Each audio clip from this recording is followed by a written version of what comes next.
Each spring and summer, the Wildlife Center of Silicon Valley's hospital is overflowing with babies. We get all kinds, from raccoons to songbirds to opossum to coyotes, any kind of animal you can imagine.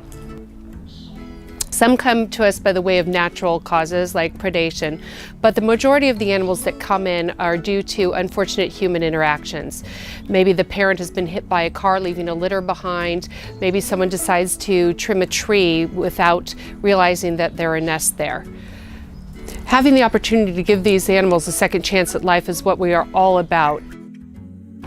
In order to care for the over 2,000 orphaned animals we see coming through our doors year after year, we need not only manpower, but funding.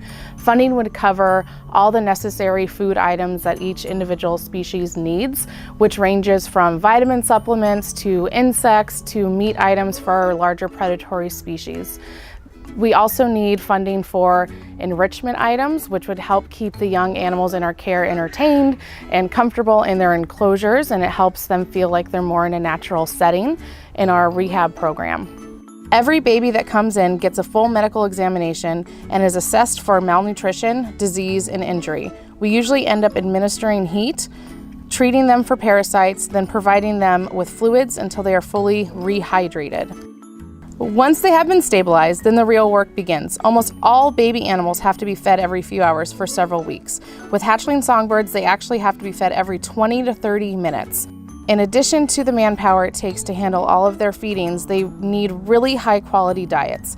They need a lot of protein and vitamin and mineral supplements to support their growing bones.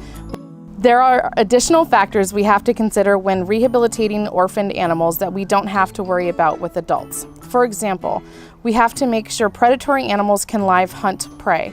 We also have to worry about imprinting.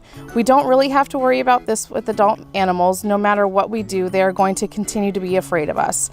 But with babies, especially because we are the ones feeding them and acting as their mom, we have to work really hard to make sure that these animals stay wild and develop the skills they need to survive in the wild.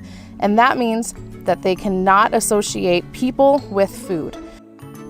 As you can see, there are a lot of things to juggle. It's challenging, expensive, and definitely a labor of love.